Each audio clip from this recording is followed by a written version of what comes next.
So Netflix has released a new show called The Degenerates. It's yet another show where they just have a bunch of comedians, and every episode is a different comedian. I really don't understand why they just can't make all of this one show. Just because it's filmed in a different location doesn't mean it has to be a different show. But I decided for once in my life I'm gonna review a show in a timely manner, meaning not waiting 4,000 hours after the show came out. But since this show has 6 half-hour episodes and each of them are a different comedian, I didn't think it'd be ideal for me to review the show overall, because obviously there are 6 different comedians that are all different, so it'd be kind of hard to just review the whole show as one thing. So instead I'm gonna review each episode, and then at the end I'll kind of give the show an overall score. I'm not gonna give it a score, but I'll tell you if it's good or not. The first episode was a guy named Big J Okerson. I'm going to assume that the word big is an adjective, not part of his name. I would say that's reasonable. I think that he was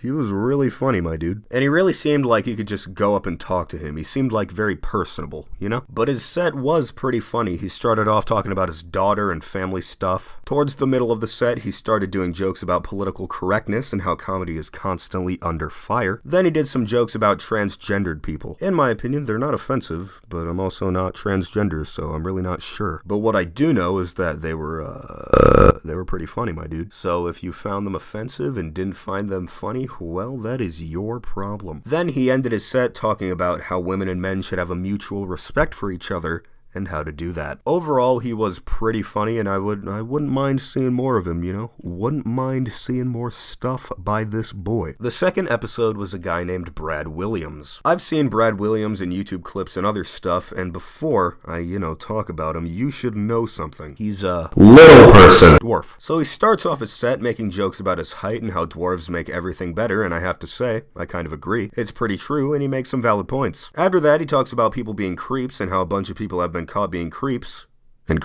He then talks about a comedy club in Indianapolis called Crackers. I am not kidding. You can go watch the episode right now if you really need proof. Actually, you could probably just look up the comedy club. Beautiful. He ends his set talking about his wife and a story about his wife who's a black belt in everything you can be a black belt in, getting in a bar fight. His set was, it was pretty hilarious. I really enjoy how he addresses the fact that he's a dwarf. He doesn't just walk out on stage like he's another comedian. He knows that this is likely why people know about him. So he has a lot of jokes about it. And a large majority of them are pretty funny. So I enjoyed his set a lot. The third episode was a woman named Yamanika Saunders. That is a name. Honestly, not as funny as the first 2. Don't get me wrong, it was funny, but not as funny as the first 2. I wouldn't watch this one again, you know what I mean? She starts off talking about her moving to New York and living in New York. She then starts ranting about her ex-boyfriend. Then for the next 20 or so minutes, just sex.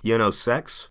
Sex. Sex probably made up about 78% of this entire episode. Then she ends her set talking about tampon commercials. Art. Honestly, I personally think the end was the funniest part of this episode, probably because she told the audience about some of the commercials she's seen. And they're just so dumb that it's so funny. Also, forgot to mention, she sprinkled crowd work throughout her set, which was moderately funny. But she had some funny jokes here and there, but I didn't enjoy it as much as the episodes that came before it. That doesn't mean that she's a bad comedian, because obviously humor is very subjective, so there are definitely people that would find this episode funny, but I personally just didn't. The fourth episode was the worst. In this episode, a woman named Lisa Traeger was on stage, and honestly, I don't think I laughed once. She starts with talking about going through a breakup and being lonely, and the activities that come with that, and then more sex, dude, what the fuck? And that's honestly all I really remember. Actually, here's the deal. I'm reading all of these from a script, and after each episode I sat down and wrote a paragraph about the episode because I knew I was going to make this video. This means that I wrote this paragraph right after I watched this episode, and that's all I can remember from the episode. Incredible. In my opinion, she was more annoying than anything. I just didn't really enjoy her set at all. Again, I don't think I laughed once. I might have had a sharp exhale, but that's all. And I'm honestly not even sure if I did that. I really just didn't enjoy this episode, and I was pretty happy when it was over. She did some crowd work, and I can give her credit.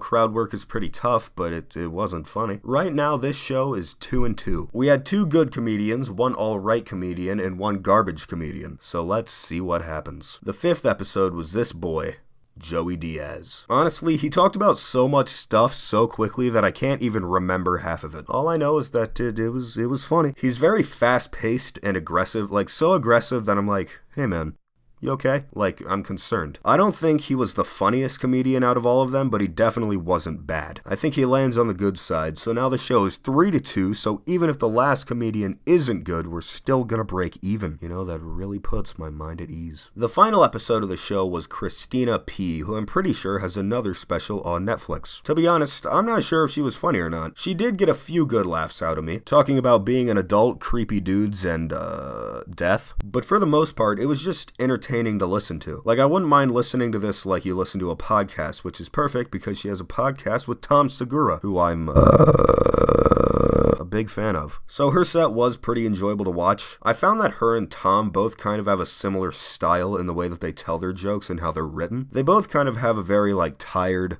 monotone, let's get this over with kind of attitude, and it's hysterical. But Christina P. also got pretty energetic during her set, so I guess she's a jack of all trades. But the final episode of the show was pretty good, leaving the show with a final score of 4-2. I don't know when or why we started keeping score, but whatever, the show's good. It has more good comedians than bad comedians, so I mean, cool. But if you're a fan of stand-up, if you haven't already watched this show, go watch it. I would say, in my opinion, Jay Oakerson was probably the funniest comedian, and Lisa Traeger was the worst. But the show is also, like, pretty short, so if you have, like, 3 to 4 hours just to, like, kill time, I'd recommend it. I mean, I'd recommend it anyway, but, you know. But if you're in, like, my immediate friend group and we have a similar sense of humor, I would say maybe avoid episode 3, but definitely avoid episode 4. And yeah, that is my little piece of wisdom for the day. But I hope you guys enjoyed this video. If you did, make sure to leave a like. If you didn't, make sure to leave a dislike, jump off a bridge, whatever suits you. My name's Whitefire, and I'll see you on the flip side.